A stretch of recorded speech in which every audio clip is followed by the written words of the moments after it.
मी screen share करते आता. आधी पीपीटी बघू आपण, मग त्याच्यानंतर पुस्तकात पण बघू आणि मग तुम्हाला आठवेल बघा की अरे हा हे तर आपण बोललोय. असं अचानक विचारलं की कळतच नाही अरे नक्की आपण काय. पण बरेच विषय एकत्र बोलतो, बायोलॉजी बोलतो आपण, केमिस्ट्रीचे धडे एकत्र गप्पा मारतो. म्हणजे बोलते मीच, तुम्ही ऐकताच. फक्त good morning, good afternoon, thank you madam, bye madam एवढं बोलण्याकरता तुम्ही माईक ऑन करता, ते मला माहितीये. चला, पदार्थ आपल्या वापरातील या धड्यामध्ये आपण आपल्या आजूबाजूला असलेल्या अनेक पदार्थांचे डिस्कशन केलं होतं की काही वस्तू ह्या प्लास्टिकच्या बनलेल्या असतात, काही लाकडाच्या असतात, काही काचेच्या असतात, बरोबर, काही धातूच्या असतात, काही अधातूंच्या असतात. तर काही काही पदार्थांमध्ये 2-3 गोष्टी एकत्र बनवून काहीतरी केलेलं असतं.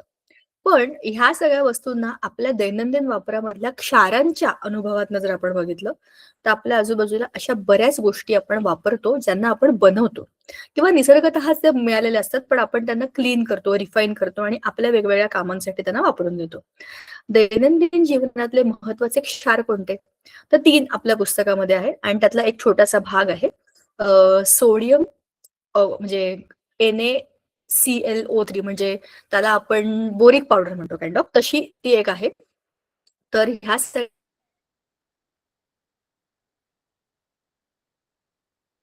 अभ्यास आपल्याला आहे. किरणोत्सारी आपल्या चित्रामध्ये दिसते की ह्या रसायनांचा अभ्यास आहे. म्हणजे टेस्ट ट्यूब असेल, ब्युरेट असेल, पिपेट असेल, फनेल असेल, कॉर्क आहे, त्याच्यानंतर ती अशी थर्मोमीटर आणि एक अशी ट्यूब आहे. अशा भरपूर गोष्टी केमिस्ट्री लॅबमध्ये असतात ज्याचा वापर आपण करतो आणि ह्याच्यात आपण केमिकल्सचा अभ्यास करतोय, रसायनांचा अभ्यास करतोय. ठीक आहे. आता बघा, आपण जनरली आपण मगाशी जसं बोललो की पदार्थांचं वर्गीकरण आपण कोणत्याही पद्धतीने करू शकतो. आपण निकष ठरवला की त्याप्रमाणे आपले जे काही गट असतात ते बदलतात. जसं आम्ल, आम्लारी किंवा क्षार. आम्ल, आम्लारी उदासीन पदार्थ, धातू, अधातू. क्षार किंवा द्रवरूप पदार्थ, स्थायूरूप पदार्थ. आपण निकष ठरवला की त्याप्रमाणे आपले वर्ग बदलतात, वर्गवारीतले. आता क्षार म्हणजे काय, आपण मागच्या वेळेला खूप डिटेलमध्ये बोललो होतो की क्षार म्हणजे ज्याच्यामध्ये धन आणि ऋण असे आयन असतात, पण त्याच्यामध्ये H+ आणि OH- हे आयन नसतात. ज्यांच्यामध्ये H+ आहेत ते सगळे आम्ल, ज्यांच्यामध्ये OH- आहेत ते सगळे आम्लारी. मग आम्लही नाही आणि आम्लारी नाही अशी कंडिशन हवी असेल तर H+ पण नको, OH- पण नको. पण त्याच्यामध्ये धन आणि ऋण असे 2 आयन असतात. म्हणजे पॉझिटिव्ह आणि निगेटिव्ह असे चार्जेस तर आहेत, पण ते H+ आणि OH- हे नाही. म्हणून त्यांना आपण काय म्हणतो, क्षार म्हणतो. ते एकमेकांना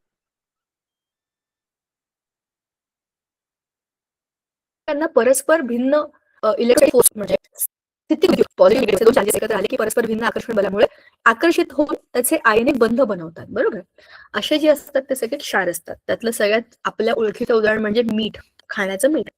आपल्या रोजच्या वापरामध्ये ते असतं. तसेच अनेक इतर क्षार जे असतात, जरा हे आपण पुस्तकात बघूया. पुस्तकात ह्याला ना खूप एका वेगळ्या पद्धतीने पण मांडले. समुद्र हा तुम्हाला माहितीये एक अशी जागा आहे समुद्र, ज्याला काही त्याच्या खोलीला काही अंत नाही. म्हणजे आपण प्रेडिक्टच करू शकत नाही की समुद्राच्या पोटात काय काय लपलंय. असं तर समुद्राच्या पाण्यामध्ये भरपूर काही काही लपलेलं असतं. आपल्याला माहितीये मिठागरांमध्ये हे समुद्रातलं पाणी जे असतं ते एका ठिकाणी जमा केलं जातं, बरोबर, आणि मग त्या पाण्याला ते पाणी आपोआप त्या पाण्याची बाष्पीभवनाने वाफ होऊन ते पाणी निघून जातं आणि खाली जे उरतं ते असतं मीठ, जे आपण वापरतो. म्हणजे मिठाची निर्मिती मिठागरांमध्ये अशीच होते. पण त्याच मिठाबरोबर अजूनही काही वेगवेगळे क्षार समुद्राच्या पाण्यामध्ये असतात. तर आपला समुद्र जो आहे ना, हा अनेक प्रकारच्या क्षारांचा महासागर आहे. त्याच्यामध्ये मॅग्नेशियम, त्याच्यानंतर अजून पोटॅशियम, यांचे सल्फाईड आहेत, त्यांचे क्लोराईड आहेत, बरोबर. अशा अनेक क्षारांचा जवळपास, बघा एक खूपच छान वाक्य आपल्या पुस्तकात आहे, वर्षाला सुमारे 80 दशलक्ष टन क्षार समुद्राच्या पाण्यामध्ये मिसळतात. 80 दशलक्ष टन म्हणजे आपण विचार पण नाही करू शकत की किती भयंकर मोठं प्रमाण आहे. समुद्राच्या पाण्यामध्ये ते विरघळतात, विसळतात ते, आणि समुद्राच्या क्षारांचा तो एक समृद्ध स्रोत बनतो. कुठून येतं हे सगळं वेगवेगळ्या पद्धतीचे क्षार? एक तर सगळ्यात महत्वाची गोष्ट अशी की वेगवेगळ्या नद्या ज्या असतात त्या नद्या आपल्या पाण्याबरोबर अनेक मातीचे प्रकार वाहून घेऊन जातात, बरोबर. म्हणजे लाल माती, काळी माती, तुम्हाला माहिती आहे मृदेचे अनेक प्रकार असतात. आपण त्याचा अभ्यास ऑलरेडी शाळेमध्ये असताना केलाय. तर ह्या मृदेच्या अनेक प्रकारांमध्ये अनेक वेगवेगळ्या प्रकारचे क्षार असतात. शिवाय समुद्राच्या खाली सुद्धा माती असते. म्हणजे समुद्राच्या खाली एक पृष्ठभाग आहे मातीचा. तिथे सुद्धा कधी भूकंप होतात, कधी ज्वालामुखीचे उद्रेक होतात. अशा अनेक गोष्टी या समुद्राच्या खाली असलेल्या ज्या काही त्याला आपण म्हणतो जमिनीचा भाग आहे, तिथे होत असतात. सो त्याच्यामुळे काय होतं, तिथे या अनेक क्षारांना जमिनीच्या पोटातनं समुद्राच्या पाण्यामध्ये जायला संधी मिळते. आता हा जो समुद्र आहे, हा chlorine, sodium, magnesium, potassium, calcium, bromine अशा अनेक मूलद्रव्यांचा तो काय आहे, फार मोठा खजिना आहे, खजिना. तिथं तुम्हाला मी तुम्हाला जर वाटलं तर मला सांगाल. ओके. तर या क्षारांबरोबर रोजच्या जीवनामध्ये आपण इतरही क्षार वापरतो. सोडियम क्लोराईड म्हणजे आपलं मीठ. मग आहे मॅग्नेशियम क्लोराईड, मॅग्नेशियम सल्फेट, मग आहे potassium chloride, calcium carbonate, magnesium bromide, bromide chloride, fluoride, carbonate, sulphate हे सगळे क्षार आहेत. वेगवेगळ्या धातूंनी ह्या दुसऱ्या गटांबरोबर अभिक्रिया केल्यानंतर बनलेले क्षार आहेत. ते न आम्लधर्मी आहेत, न आम्लारी धर्मी आहेत. पण तरी सुद्धा क्षारांना आपण अभ्यासाला घेतलं तर त्यांचं ओव्हरऑल जर आपण बघितलं तर त्याचा पीएच म्हणजे त्याला म्हणतो सामू, बरोबर, त्याचा जनरल सामू किती आहे हे आपल्याला चेक करता येतं. जर आपल्या क्षारामध्ये जे धन आणि ऋण आयन आहेत हे समान शक्तीचे असतील, म्हणजे दोघांमध्येही सारखी ताकद आहे, जसं सोडियम आहे आणि क्लोरीन आहे, दोघंही सारख्या ताकदीचे लोक आहेत. तुम्ही असं समजा की कुस्ती आहे, कुस्ती, आणि त्या कुस्तीमध्ये दोन मल्ल एकमेकांना चांगले मारतायत, कुस्तीवीर ज्यांना म्हणतो आपण. तर दोघांची ताकद समान असेल तर काय होईल, ती मॅच कशी होईल, सारखीच होईल ना. म्हणजे हा पण जिंकला नाही, तो पण जिंकला नाही, हा पण हरला नाही, तो पण हरला नाही, म्हणजे ती काय होईल, टाय होईल. पण जर ह्या दोन कुस्तीवीरांपैकी एक खूप जबरदस्त आहे आणि एक त्या मानाने जरा कमी आहे, मग अशी मारामारी झाली तर हा जिंकेल की नाही आणि हा हरला. म्हणजेच आता उदाहरण बघा, मी तुम्हाला इथे लिहूनच दाखवते म्हणजे तुम्हाला समजेल की मला म्हणायचंय काय. आपण उदाहरण घेतलंय सोडियम क्लोराईडचं, बरोबर.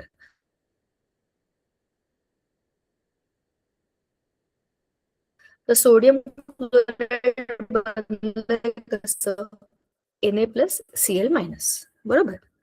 बघा आपण एक गोष्ट लिहून बघूया. NaCl मध्ये बनला आहे. अरे म्हणून मी ऑन नाही करते, थांबा मी माझा कॅमेरा बंद करते, त्याशिवाय हे येणार नाही.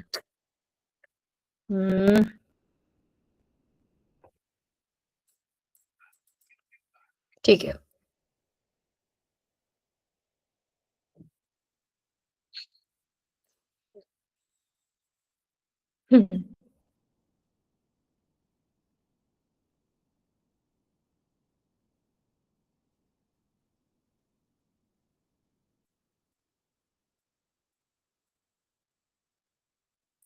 उघडलंय पुस्तक, मी शेअर करते, एक मिनिट.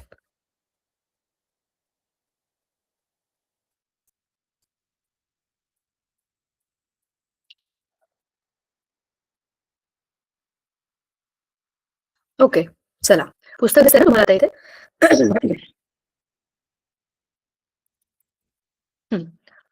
आपल्याला हे बघायचं होतं की हे क्षारांमध्ये मी तुम्हाला जे सांगत होते Na+ आणि Cl- हे आपण ऑलरेडी बोललोय, पण मी तुम्हाला ते पुन्हा एकदा नीट सांगणार आहे, कारण तो फार महत्वाचा मुद्दा आहे की ते उदासीन किंवा आम्लधर्मी किंवा आम्लारी धर्मी कसे असू शकतात. तर Na+ म्हणजे काय झाला याचा कॅटायन, आणि Cl- म्हणजे काय झाला याचा ऍनायन. म्हणजे धन आणि ऋण अशा दोन वेगवेगळ्या काय धन आणि ऋण त्याच्यावरचे चार्ज आहेत, ठीक आहे. आणि हे जेव्हा एकमेकांची आयनिक बंध बनवतात तर दोघांची ताकद समान आहे. म्हणूनच साधं मीठ जे आहे हे उदासीन आहे, त्याचा पीएच 7 आहे. पण तुम्हाला धुण्याचा सोडा, बेकिंग सोडा, ब्लिचिंग पावडर ह्या सगळ्यांचा पीएच तुम्ही जर बघितलात ना, तर तो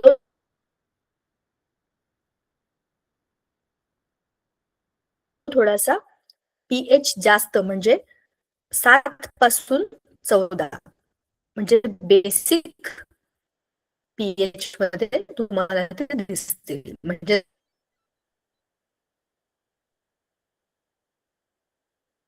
काय आहे, त्याच्यामध्ये आम्लारी धर्म हा थोडा अधिक आहे. का बरं? त्यांच्यामध्ये असलेले, आता उदाहरणार्थ बघा, Na2CO3 धुण्याचा सोडा, Na2CO3 याच्यामधला जो Na आहे ना, Na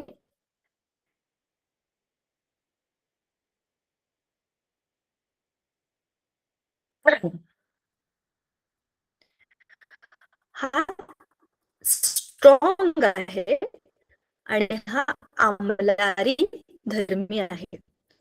म्हणून जो काही त्याने बनवलेला क्षार असतो तो असतो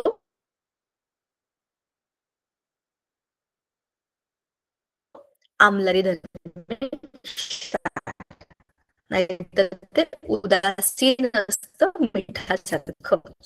पण सगळे उदासीन नसतात. कोणते कोणते आयन त्याच्यामध्ये आहे त्याच्यावर अवलंबून असतं.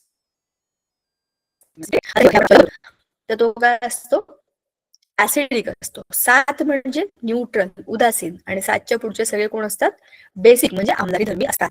आता आपल्याला ह्या संयुगांची, त्यांच्या पीएचची, त्यांच्या आणि चरबी ही सोडियम किंवा पोटॅशियम हायड्रॉक्साईडच्या जलीय द्रावणाबरोबर उकळलं जातं.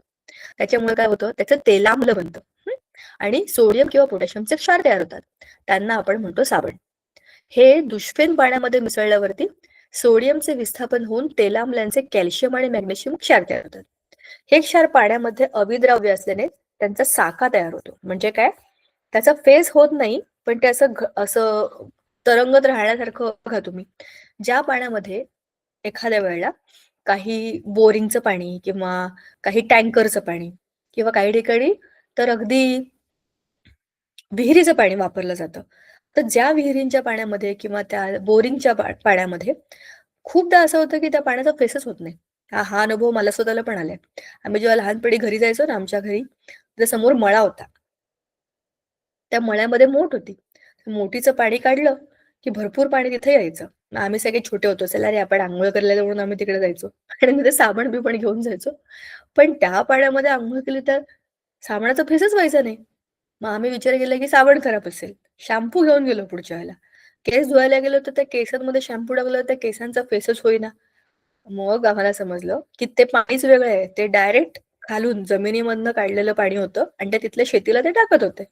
पण अंघोळीच्या पाण्याला आपल्याला सवय असते की साबणाचा किंवा शॅम्पूचा किंवा अगदी आपण हात धुतले तरी पण हँडवॉश पाण्यामध्ये घातल्यानंतर हाताला फेस होतो की नाही साबणाचा. तर तो कशामुळे होतो की ते पाण्यामध्ये क्षारांचं प्रमाण कमी असतं. जेव्हा आपल्या पाण्यामध्ये क्षारांचं प्रमाण जास्त असतं, सोडियम किंवा पोटॅशियमचे क्षार ज्याच्यात जास्त असतात, तेव्हा काय होतं, त्या पाण्यामुळे फेसच होत नाही. म्हणजे जे काही आपल्या साबणामध्ये किंवा शॅम्पूमध्ये किंवा अंग धुण्याच्या, कपडे धुण्याच्या साबणामध्ये असतं, त्याची त्याची जी काही रिॲक्शन व्हायला पाहिजे ती पूर्ण होतच नाही पाण्याबरोबर. कारण त्याच्यामध्ये ते क्षार येतात. म्हणून मग त्याच्यावरती आपल्याला धुण्याचा सोडा टाकावा लागतो आणि मग पुन्हा त्याच्यामध्ये आपण जेव्हा आपलं हे टाकू, शॅम्पू टाकू, पावडर टाकू, तेव्हा वरचं पाणी जे असतं ना, त्याच्यामध्ये फेस होतो आणि त्याचा सगळ्याचा सगळा जो प्रेसिपिटेट म्हणतो आपण, अवक्षेप जमा होतो. ठीक आहे, म्हणजे ते क्षार खाली जाऊन जमा होतात. तेव्हा कुठे वरच्या पाण्यामध्ये, स्वच्छ पाण्यामध्ये आपल्याला फेस मिळतो. आता आपल्याला आज नवा जो मुद्दा सुरू करायचा आहे तो आहे किरणोत्सारी पदार्थ. हा या धड्याचा दुसरा आणि महत्वाचा भाग आहे. युरेनियम, थोरियम, रेडियम यांच्यासारख्या उच्च अंक असणाऱ्या मूलद्रव्यांमध्ये अदृश्य, अतिशय भेदक आणि उच्च दर्जा असणारी प्रारणे उत्स्फूर्तपणे उत्सर्जन करण्याचा गुणधर्म असतो. त्याला आपण म्हणतो रेडिएशन. हा गुणधर्म असणाऱ्या पदार्थांना किरणोत्सारी पदार्थ असं म्हणतात. किरणोत्सारी मूलद्रव्यांचे अणुकेंद्रक हे अस्थिर असते. अस्थिर अणुकेंद्रकातून किरणोत्सार होतो. किरणोत्सारी पदार्थांचा आपल्या दैनंदिन जीवनाशी संबंध आहे. पण त्यापूर्वी त्या पदार्थांविषयी आपण थोडं जाणून घेऊया. आता तुम्हाला मला एक प्रश्न विचारायचा आहे. हे तर आपण बोलूच. ही एक पिशवी माझ्याकडे. आता तुम्हाला माईक ऑन करावं लागेल, कारण तुम्हाला उत्तर द्यायचंय. बघा, ही एक पिशवी आहे.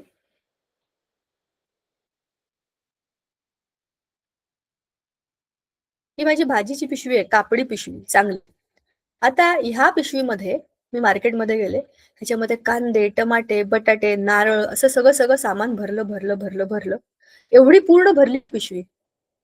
आणि तरी मी पुढे आले आणि मला ना तिकडे पेरू दिसले. चांगले छान ताजे ताजे पेरू होते. विचार केला 2-3 किलो पेरू टाकाव्यात याच्यामध्ये. ते घेतले आणि याच्यात टाकले. माझी पिशवी ऑलरेडी पूर्ण भरलेली आहे सगळ्या बाजूने. खूप जड झाली आहे आणि मी वरनं याच्यात सामान टाकलं. तर काय होईल सांगा बरं जरा मला?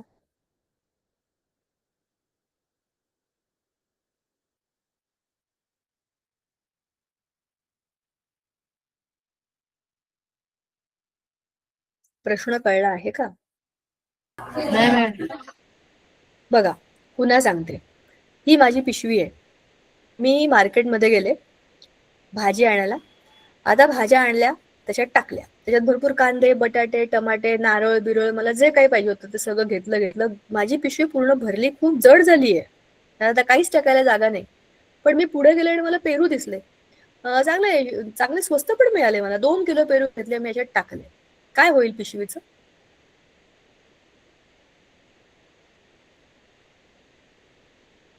पिशू फाटले. शाबाश. कोणी सांगितलं मला हे की पिशवी फाटेल? नाव सांगा तुमचं.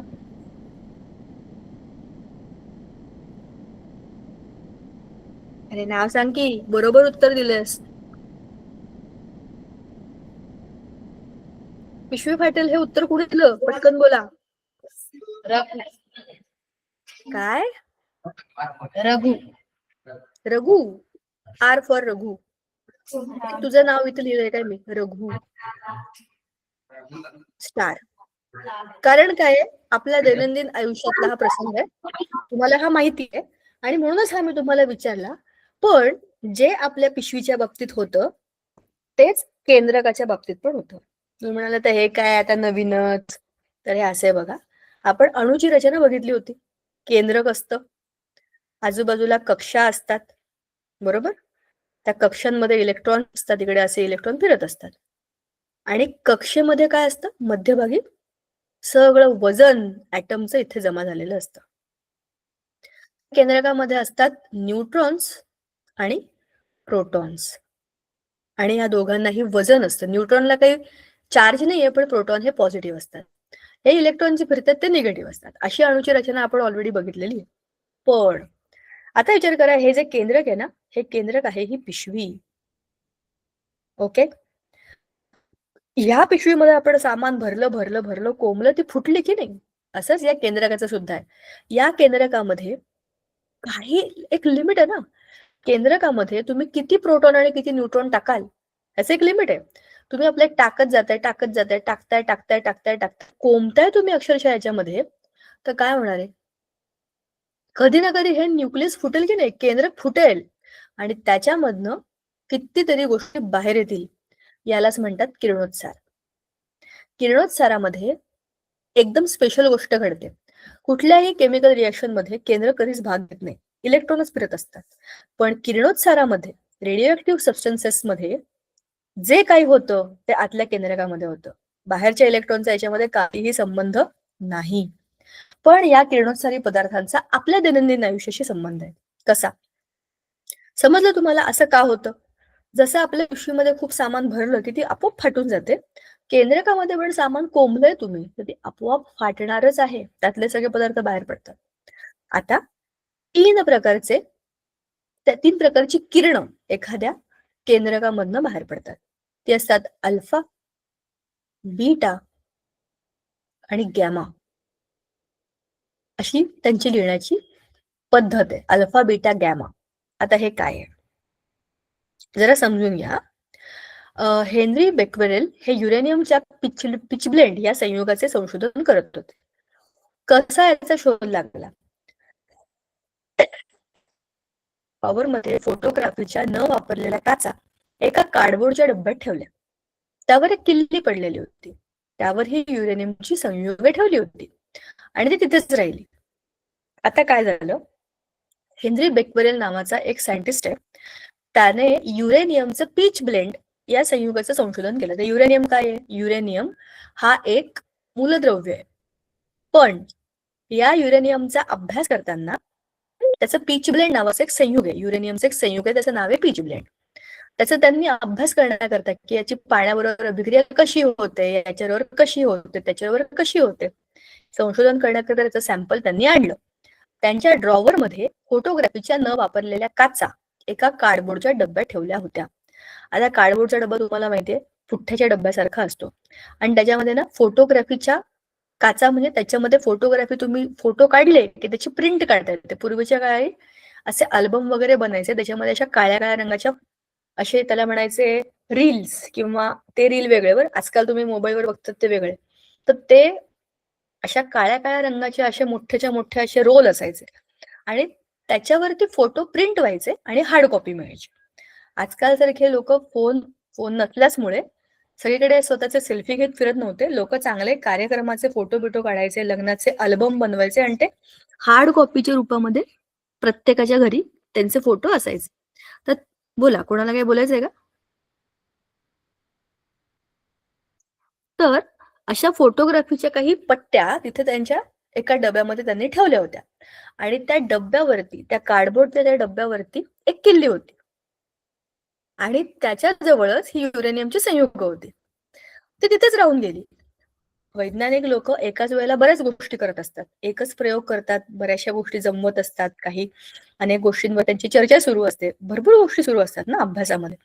तर त्यांनी हे सगळं त्यांच्या ड्रॉवरमध्ये तसंच ठेवून दिलं आणि काही दिवसांनंतर जेव्हा ते परत आले आणि त्यांनी या काचा धुतल्या, तेव्हा त्यांना असं दिसलं की त्या काचा धुरकटलेल्या आहेत आणि त्याच्यावर किल्लीचा आकार दिसतोय. म्हणजेच काय, अंधारामध्ये त्यांच्या ड्रॉवरमध्ये तर कोणी गेलं नाही, कोणी दरवाजा उघडला नाही, ड्रॉवरला हात लावला नाही, ड्रॉवर उघडून त्याच्यामध्ये लाईट बीट पेटवून काहीच केलं नाही. जेव्हा जेव्हा या अशा ज्या काही फोटोग्राफीच्या प्लेट्स असतात ना, त्याच्यावरती लाईट पडतो तेव्हा त्याचा इम्पॅक्ट होतो, म्हणजे त्याच्यावर चित्र दिसतं,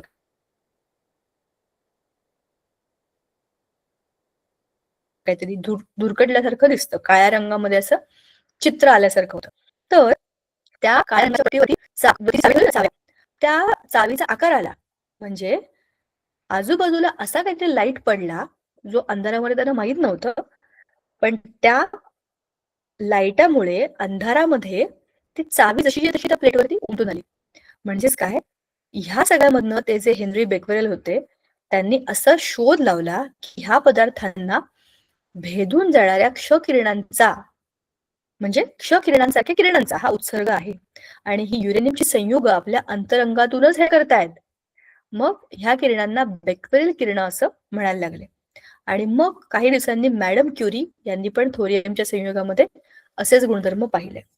बरं, मॅडम क्युरी म्हणजे मदाम क्युरी, मेरी क्युरी नाव होतं त्यांचं, आणि त्यांचे मिस्टर होते पेरी क्युरी. ते पेरी क्युरी जे होते ते फिजिक्सचे अभ्यासू होते आणि मेरी क्युरी केमिस्ट्रीच्या. त्यांची स्वतःचीच एक लॅब होती, त्या लॅबमध्ये ते अभ्यास करायचे, संशोधन करायचे. तर हे जे किरणोत्सारी पदार्थ आहेत ना, ह्याच्यामध्ये ह्या मॅडम क्युरी आहेत ना, मेरी क्युरी, तुम्ही गुगल जरी गेलं तरी पण तुम्हाला खूप माहिती मिळेल. त्यांना त्याच्यातलं नोबेल पारितोषिक मिळाले. पहिली स्त्री जिला नोबेल पारितोषिक मिळालं ती होती ही मॅडम क्युरी. ठीक आहे, कारण की त्यांनी अभ्यासच ह्या किरणोत्सारी पदार्थांच्या अभ्यासावरती त्यांचं पीएचडी होतं ऍक्च्युली. तुम्हाला सगळ्यात एक इंटरेस्टिंग गोष्ट सांगते. हे जे किरणोत्सारी पदार्थ, नंतर लोकांना कळले की याच्यामधनं असे असे भयंकर किरण बाहेर पडतात. म्हणजेच काय, अंधारामध्ये तुम्ही ती वस्तू तिथे टेबलमध्ये ठेवा, कुठेही ठेवा, पण ते आपोआप त्याच्यामधनं काहीतरी बाहेर फेकताय, तुम्हाला माहितच नाही. आता तुम्ही असं इमॅजिन करा, तुम्ही ज्या शाळेमध्ये बसलाय, तुम्ही ज्या बेंचवर बसलाय, तुम्ही किंवा ज्या वही किंवा पेनाला हात लावताय, त्याच्यामधून काहीतरी भयंकर भयंकर प्रकारचे किरण बाहेर पडतायत, जे आपल्या डोळ्यांना दिसत नाहीयेत, पण तरी पण बाहेर पडतायत, तर त्याचा परिणाम आपल्या शरीरावर होणार नाही का? म्हणजेच ह्या सगळ्याचा अभ्यास होण्यापूर्वी लोकांना माहीतच नव्हतं की याचा काही साईड इफेक्ट सुद्धा होतो. मग रुदरफोर्डने त्याच्या 1899च्या रेडियम उत्सर्जित करत असणाऱ्या त्याच्या अभ्यासामध्ये त्याने काय सांगितलं की रेडियम उत्सर्जित करत असलेली प्राणं ही दोन वेगवेगळ्या प्रकारची आहेत. रुदरफोर्डने सांगितलं की रेडियमचा जो त्याने एलिमेंट घेतला होता, त्या रेडियमला त्याने नीट त्याचं निरीक्षण केलं, त्याच्यापासून मिळणाऱ्या ज्या काही किरणांचा त्याने अभ्यास केला, त्यातनं त्याला हे समजलं की ही दोन वेगवेगळ्या प्रकारची किरणं असतात. एक असतात अल्फा आणि दुसरे असतात बीटा. नंतर आला विलार्ड ह्याचा अभ्यास. त्या विलार्डने सांगितलं फक्त हे दोनच नाही, तर गॅमा नावाचे पण काही त्याच्यामधनं प्रारणं बाहेर पडतात, म्हणजे एक प्रकारची किरणं असतात. दोन विरुद्ध विद्युत प्रभार असलेल्या पट्ट्यांमधून ही किरणं जाऊ दिली असता ती अलग होतात, आणि ही पद्धती रुदरफोर्डने 1902 साली मांडली. मग रुदरफोर्ड आणि विलर्ड यांनी विविध किरणोत्सारी पदार्थांमधून उत्सर्जित होणाऱ्या प्राणांचा अभ्यास केला, आणि त्यांनी ही प्रारणे विद्युत क्षेत्रातून जाऊ दिली आणि त्यांच्या मार्गामध्ये फोटोग्राफिक पट्टी धरली. तेव्हा त्यांना प्राणांचे 3 प्रकारे विभाजन झाल्याचे आढळले. म्हणजेच एका रेडिओ ऍक्टिव्ह पदार्थांमधनं, म्हणजे किरणोत्सारी पदार्थांमधनं कशा पद्धतीने आपल्याला त्यांची किरणं त्याच्यातनं बाहेर पडणारी मिळतात ह्याचा अभ्यास करण्याकरता त्यांनी काय केलं बघा. किती चांगला चित्रातनं आपल्याला ही गोष्ट समजते, किती चांगला वापर आहे बघा चित्राचा. असं बघूया. यांनी काय केलं, 2 विरुद्ध विद्युत प्रभार असलेल्या पट्ट्यांमधून, तुम्हाला दिसतंय इथे वरती एक पॉझिटिव्ह आणि खाली एक निगेटिव्ह, अशा परस्पर भिन्न प्रभार आहेत. आणि ही आहे एक लाकडाची फ्रेम, त्याला मध्ये पडलाय एक खड्डा. इकडे आहे शिशाचा ठोकळा. शिसं का, ह्या सगळ्या किरणोत्सारांना ते ऍब्झॉर्ब करतं, म्हणजे स्वतःमध्ये गायब करून टाकतं. आता इथे किरणोत्सारी पदार्थ ठेवलाय, म्हणजे एखादा असा धातू, जसं आपण रेडियम बघितलं, थोरियम बघितलं, युरॅनियम बघितलं, असा कुठलाही किरणोत्सारी पदार्थ इथे ठेवला की त्याच्यामधनं येणाऱ्या किरणांना एकच रस्ता आहे बाहेर पडायला, बाकी सगळीकडे बंद आहे.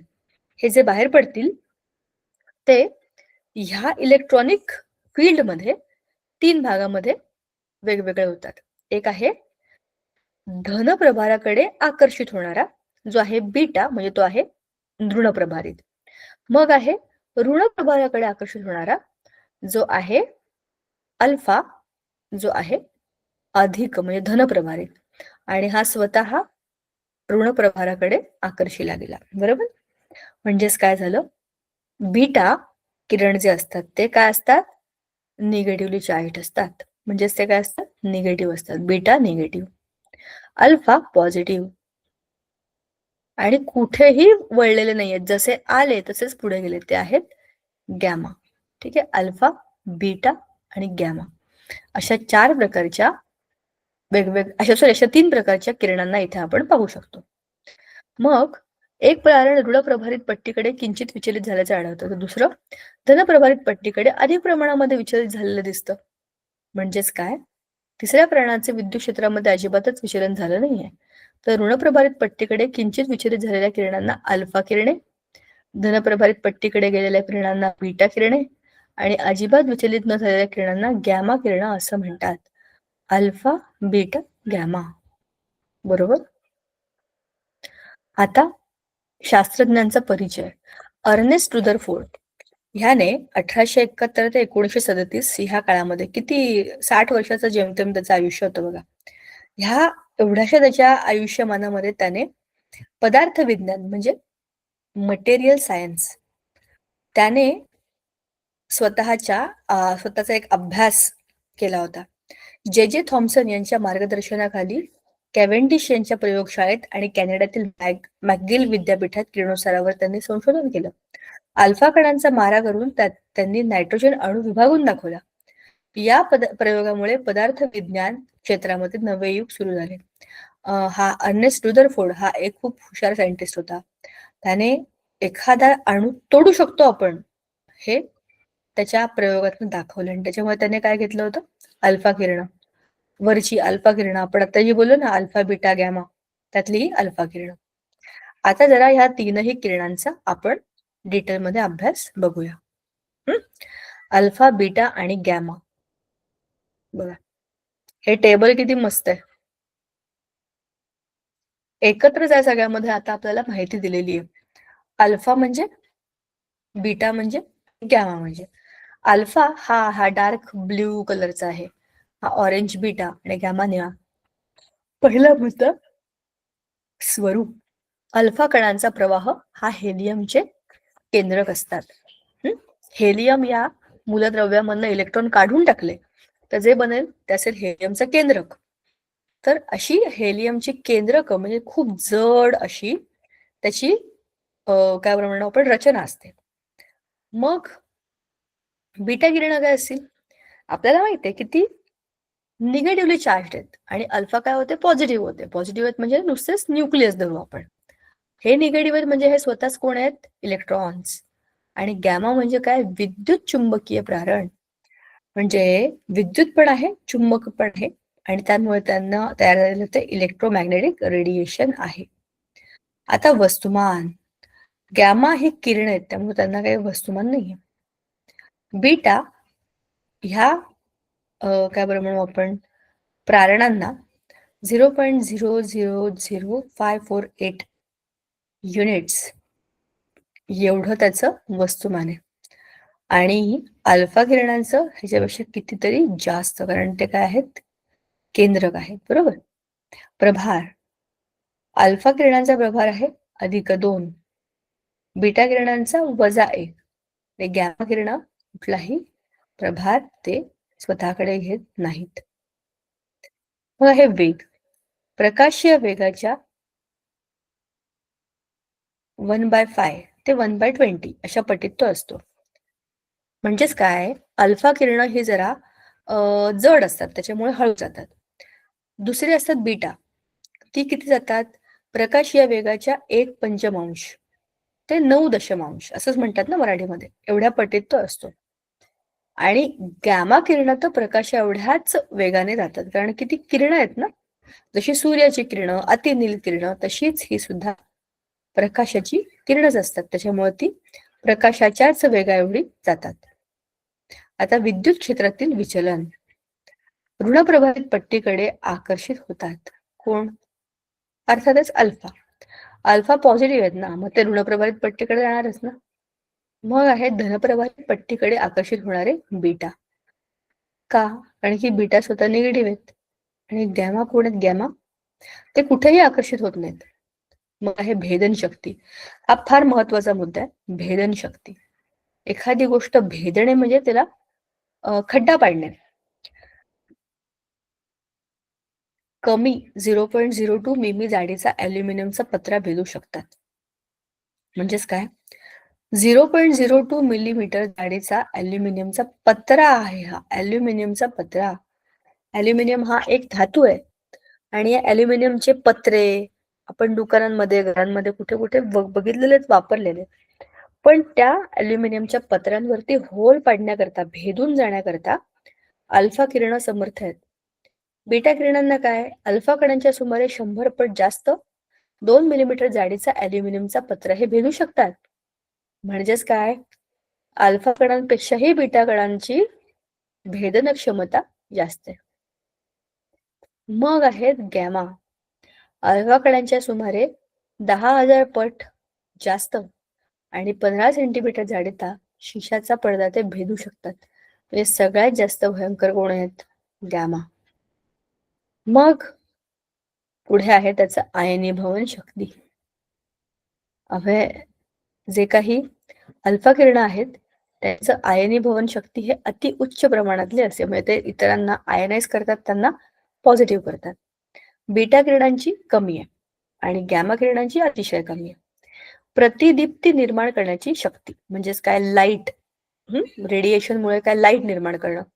अल्फा किरण खूप मोठ्या प्रमाणामध्ये करू शकतात. बीटा किरण अतिशय कमी आणि गॅमा किरण तर त्याहीपेक्षा कमी. बरोबर, म्हणजे कमी. कारण काय?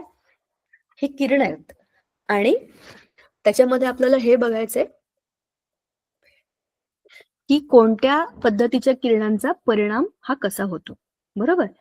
ह्याच्यामध्ये आपल्याला हे समजलं की आपल्या किरणोत्सारी पदार्थांना आपण जेव्हा बघतो तेव्हा ते अल्फा, बीटा, गॅमा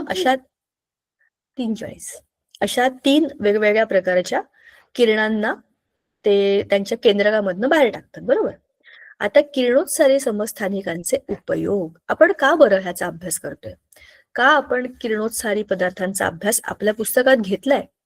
आपल्या मगाशच्या विषयामध्ये, जरा माझा कॅमेरा ऑन करते आता, तर मला वाटतं बऱ्यापैकी स्टेबल झालंय आपलं नेटवर्क.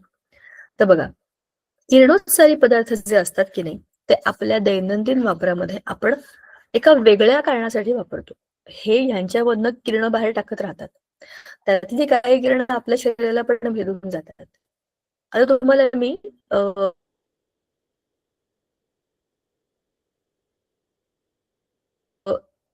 मेरी क्युरी आणि यांच्याबद्दल हे जे त्यांनी सांगितलं तेही सांगते, आणखी एक गोष्ट पण सांगणार आहे बघा. तर ह्या किरणोत्सारी समस्थानिकांचा उपयोग समजून घेऊया.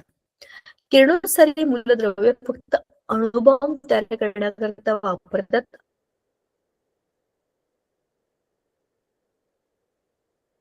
असा आपला गैरसमज आहे.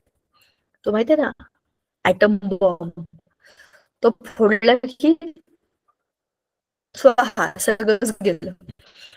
पण हे अणुबॉम्ब बनवण्याकरताच फक्त वापरतात असं नाहीये. त्यांचा उपयोग वैज्ञानिक संशोधनामध्ये होतो, कृषीमध्ये होतो, उद्योगधंद्यामध्ये, औषधामध्ये खूप मोठा आहे. रेडिओथेरपी नावाची थेरपी, त्याच्यामध्ये ह्या अशा पद्धतीच्या काही आपण रेडिएशनचा वापर करावा असा विचार केला जातो. नंतर आहे किरणोत्सारी मूलद्रव्यांचा प्रत्यक्ष वापर करायचा, जसं आयोडीनचा किरणोत्सारी समस्थानिक किंवा कार्बनचा एक समस्थानिक आहे जो किरणोत्सारी आहे. असे अनेक मूलद्रव्यांची समस्थानिक ही वेगळ्या अभ्यासाचे विषय आहे. आता नैसर्गिक किरणोत्सार आणि कृत्रिम किरणोत्सार या दोन गोष्टी जरा आपण बघूया. साधारणतः निसर्गामध्ये 82 ते 92 अणु क्रमांकाची मूलद्रव्य हे स्वयंस्फूर्त किरणोत्सर्ग करतात, कारण त्यांना नैसर्गिक मूलद्रव्य म्हणतात. निसर्गतःच ते असे बनलेत की त्यांच्या पिशवीमध्ये सामान टाकलंय की ते फुटणार. म्हणजेच काय होतं, एक मोठा अणू फुटतो आणि त्यापासून छोटे अणू बनवतो. त्याच्याबरोबर काही न्यूट्रॉन्स पण बाहेर पडतात, तर ते न्यूट्रॉन दुसऱ्या मोठ्या अणूवर आपटतात आणि त्याला फक्त फुटण्याकरता निमित्त होतं, आणि मग तोही अणू म्हणजे त्याचं केंद्रक फुटतं. अशी ही एक स्वयंस्फूर्त अभिक्रियाने प्रक्रिया असते. किरणोत्सारी पदार्थांमध्ये ही सुरूच असते. तुम्ही त्याच्यामध्ये काही करा अगर नका करू, तुम्ही ते वापरा अगर नका वापरू, तुम्ही त्यांना बघा अगर नका वापरू, ते होतच राहणार आहे, कारण की ते बंदिस्त असेल. बरोबर. मग कृत्रिम किरणोत्सारी मूलद्रव्य म्हणजे काय ते जरा ऐकूया. फ्रेडरिक जॉलियो क्युरी आणि आयरिन जॉलियो क्युरी या दाम्पत्याने प्रथम प्रवर्तित किरणोत्सर्गाचा शोध लावला. प्रयोगशाळेमध्ये कणांच्या भडीमाराने घडणाऱ्या अणुगर्भ विघटन क्रियांमध्ये उत्पन्न होणाऱ्या किरणोत्सारी मूलद्रव्यांना कृत्रिम किरणोत्सर्गी मूलद्रव्य म्हणतात. या शोधाबद्दल त्यांना 1935 सालचं नोबेल पुरस्काराने सन्मानित करण्यात आलं. म्हणजेच काय, त्यांनी काय केलं, कृत्रिम किरणोत्सारी मूलद्रव्य म्हणजे प्रयोगशाळेमध्ये कणांच्या भडीमाराने घडणाऱ्या अणुगर्भ विघटन क्रियांमध्ये उत्पन्न होणाऱ्या किरणोत्सारी मूलद्रव्यांना कृत्रिम किरणोत्सर्गी मूलद्रव्य. आपण दुसऱ्या मूलद्रव्यांच्या अणूंमधल्या केंद्रकामध्ये अशा पद्धतीची अभिक्रिया लॅबमध्ये घडून आणू शकतो. निसर्गामध्ये तर हे होतं ना. त्या मूलद्रव्यांना स्वतःला स्टेबिलिटी पाहिजे, त्यांच्या केंद्रकामध्ये खूप अस्वस्थता आहे आणि म्हणूनच त्यांच्यामधनं ते अल्फा बीटा गेमा रेडिएशन बाहेर पडतात. पण अशा काही मूलद्रव्यांना आपण जर तोडलं, म्हणजे त्याच्यामध्ये आपण काही टाकलं आणि त्यांना फोडलं, तर जे काही होईल त्याला आपण काय म्हणतो, कृत्रिम किरणोत्सार. आता मी तुम्हाला त्या मेरी क्युरी बद्दल सांगणार होते बरं का. आता ही मेरी क्युरी नाहीये, आयरिन जॉलियो क्युरी आहे. त्यांच्या पुढची पिढी म्हणजे मेरी क्युरीच्या पुढच्या पिढीचं आहे. आता विविध क्षेत्रामध्ये किरणोत्सारी पदार्थांचा होणारा वापर आणि मग दैनंदिन जीवनातले रासायनिक पदार्थ. दैनंदिन जीवनातले रासायनिक पदार्थ आपले पुढच्या वेळेला सुरू होतील. आपण जरा हे बघू. त्याच्या आधी मला तुम्हाला त्या मॅडम क्युरीची गोष्ट सांगायची होती. तर मी तुम्हाला हे सांगत होते की पूर्वी जेव्हा ह्या किरणोत्साराबद्दल किंवा असे काही पदार्थ असतात त्याच्याबद्दल काही माहिती नव्हती आणि हे त्याच्यावरती रिसर्च करत होते हे सगळे लोक. मेरी क्युरी असेल किंवा तो आपण वरती जो बघितला त्याच्याकडच्या त्या काळ्या पट्ट्यांवरती काही रंग आले, बरोबर. हे सगळे जे लोक होते हे त्या काळामध्ये ह्या रेडिएशनचा अभ्यास करणारे लोक होते की हे काय आहे, याच्यामध्ये काय वेगळं आहे. त्यावेळेला ह्याची आपल्या शरीराला काही हानी पोहोचू शकते असं कोणाला काही वाटलं नव्हतं. आणि मेरी क्युरी तिची लॅबच होती स्वतःची. ती सकाळ दुपार संध्याकाळ तिच्या लॅबमध्ये रिसर्च करायची, तिचा स्टडी मांडायची. तिचा नवरा, जसं मी म्हटलं, तो फिजिक्सचा अभ्यासू होता. त्याच्या लॅबमध्ये तो फिजिक्सचे प्रयोग करायचा, हिच्या केमिस्ट्रीचे प्रयोग करायची. तर मजा अशी होती की ती जेव्हा सकाळी उठायची, त्यांचे ते एप्रन वगैरे असतात, तुम्हाला माहिती असेल केमिस्ट्री लॅबमध्ये असे पांढऱ्या रंगाचे एप्रन असतात. तिच्या एप्रन मध्ये असे ते त्याचे सॅम्पल ठेवलेले असायचे, रेडिओ ऍक्टिव्ह सबस्टन्सेसचे. तिच्या शरीरामध्ये, तिच्या वर्क प्लेसमध्ये, तिच्या घरातल्या वस्तूंमध्ये ह्या किरणोत्सारी पदार्थांचा एवढा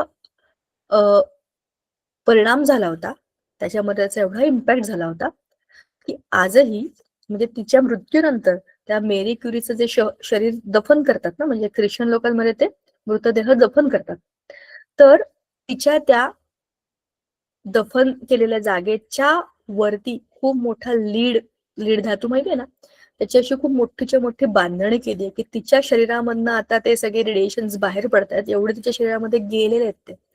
आणि त्याचाच परिणाम म्हणून तिला नंतर कर्करोग झाला आणि ती त्याच्यातच गेली. कारण की ह्या किरणांचा आपल्या शरीरावर दुष्परिणाम होऊ शकतो हा शोधच लागला नव्हता. म्हणूनच ते असे कसेही वापरले, घरामध्ये ठेवले, इकडे ठेवले, तिकडे ठेवले, खिशात ठेवले, शेवटी जे व्हायचं ते झालं. बरोबर. म्हणून मग नंतर समजलं की हे वाटतात तेवढे चांगले नाही आहे, भयंकर आहेत. मग त्याचा वापर आपण आपल्याला हवा तसा करून घेऊ. म्हणजे विज्ञानाच्या अनेक प्रयोगांमध्ये बऱ्याच लोकांना स्वतःवर प्रयोग करावे लागतात. स्वतःचा जीव पण कधी कधी काय बरं म्हणतो आपण पणाला लावावा लागतो. त्याशिवाय पुढच्या जगातल्या लोकांना ह्या गोष्टींचं ज्ञान कसं होईल. म्हणून अशा ग्रेट लोकांमुळे आपल्याला एकदमच जगातले वेगळे विषय समजतात. आता या औद्योगिक क्षेत्रातल्या आपण किरणोत्सारी पदार्थांचा किंवा समस्थानिकांचा उपयोग कसा होतो ते जरा बघूया.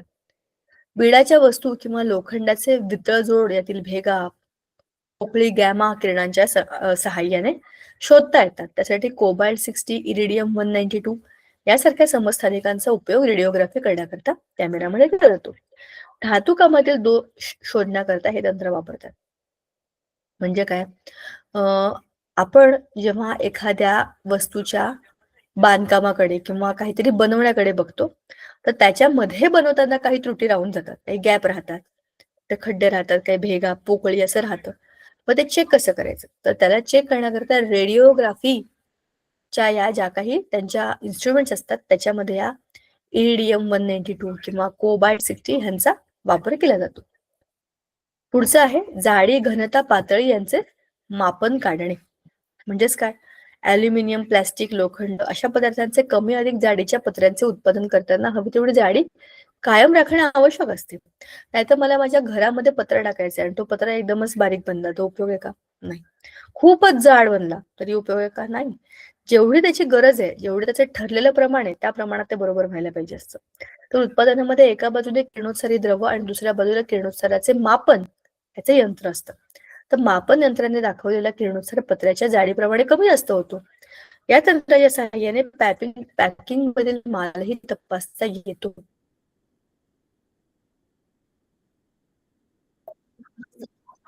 आपण ज्या गोष्टी ठेवल्या आहेत की म्हणजे त्या कशा हे चेक करण्याकरता आपण याचा वापर करतो. मापन करण्याकरता